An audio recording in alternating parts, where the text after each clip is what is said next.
Tollywood drugs కేసుల కొట్టివేత 12 కేసుల్లో 6 కేసులను కొట్టివేసిన నాంపల్లి కోర్టు తగిన సాక్ష్యాధారాలు లేవని నిర్ధారణ తరుణ్ పూరి జగన్నాథ్కు ఊరట వెరీ గుడ్ తరుణ్కు సినిమా హీరో తరుణ్కు పూరి జగన్నాథ్కు ఊరట కాదు అసలు వాళ్ళ పాప ఇన్ని రోజుల పాటు వాళ్ళని ఇరుకాటంలో పెట్టి పోలీసులు వాళ్ళ పేరు రాసినందుకు వాళ్ళ క్షమాపణను కూడా చెప్పితే అయిపోయింది కోర్టు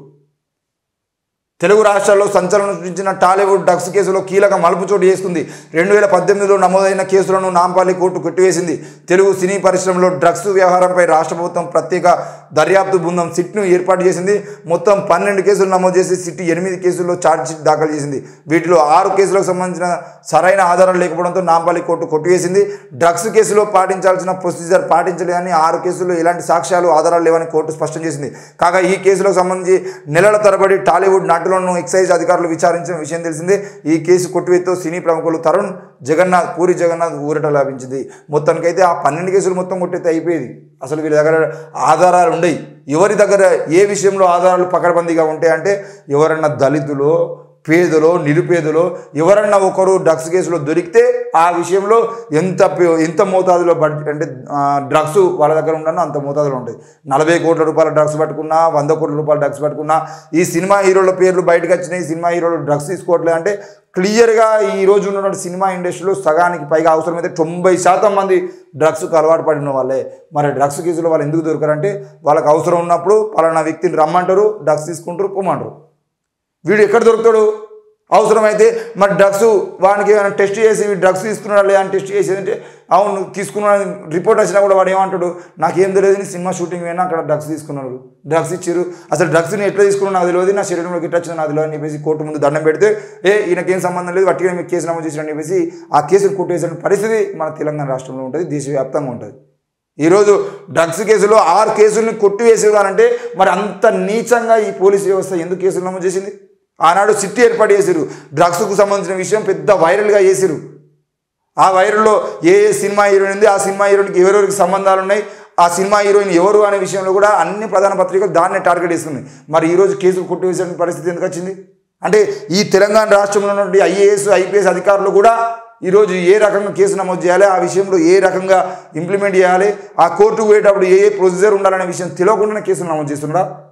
ఏంది అని అంటే వాళ్ళని సినిమా ఇండస్ట్రీ వాళ్ళను బయటపడేయడం కోసం ప్రభుత్వాలు ఆడేటువంటి డ్రామా తప్ప అలా అందులో కూడా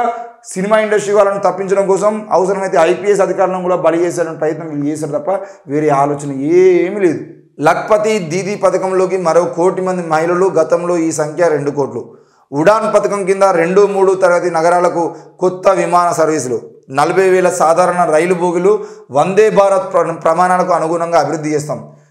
వందే భారత్ ప్రమాణాలకు అనుగుణంగా అంటే ఆ వందే భారత్ ట్రైనే అట్టర్ ఫ్లాప్ అయింది మళ్ళీ ఇప్పుడు 40,000 సాధారణ రైలు బోగీలను కూడా వందే భారత్ లాగా చేస్తామని అంటున్నారు PM సూర్యోదయ యోజన కింద 1 కోటి ఇండ్లకు రూఫ్ టాప్ సోలార్ వ్యవస్థ ఏర్పాటు 300 యూనిట్ల ఉచిత విద్యుత్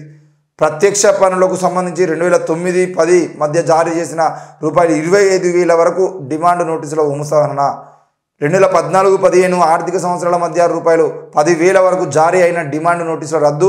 ఆశా అంగన్వాడీ కార్యకర్తలు సహాయకులకు ఆయుష్మాన్ భారత్ పథకం కింద నాణ్యమైన వైద్యం అందజేత పిల్లలు గర్భిణులు బాలింతలలో పోషకాహార లోపం తగ్గించే పోషణ్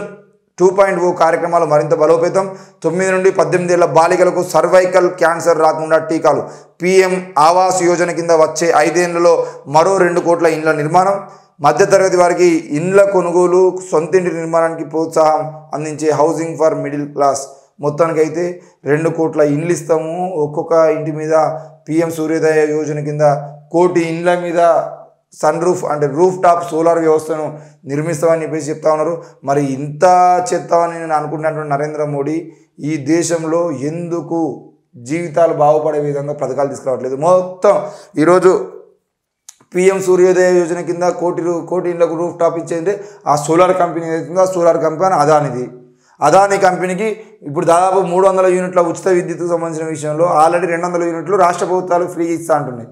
ఇంకో 100 యూనిట్లు నువ్వు ఫ్రీ ఇస్తావా మరి నువ్వు 300 యూనిట్లు రాష్ట్ర ప్రభుత్వం 200 యూనిట్లు అంటే మొత్తం 500 యూనిట్ల వరకు ఫ్రీగా వాడుకునేటువంటి అవకాశం ఉంటుందా అది కూడా చెప్పాలి సోలార్ వ్యవస్థ ఏర్పాటు చేస్తామంటే సోలార్ వ్యవస్థ ఎవరి కోసం ఏర్పాటు చేస్తున్నారు అంటే కేవలం అంబానీ లేదా అదాని కంపెనీకి ఆ 1000 కోటి ఇండ్లకు సంబంధించినటువంటి సోలార్ వ్యవస్థను వాళ్ళ చేతిలో పెడితే అప్పుడు వాళ్ళు బాగుపడతారనే విషయం మాత్రమే తప్ప దేశంలో ఉన్న యువకుల గురించి కాదు, పేద ప్రజల గురించి కాదు ఆ విషయం.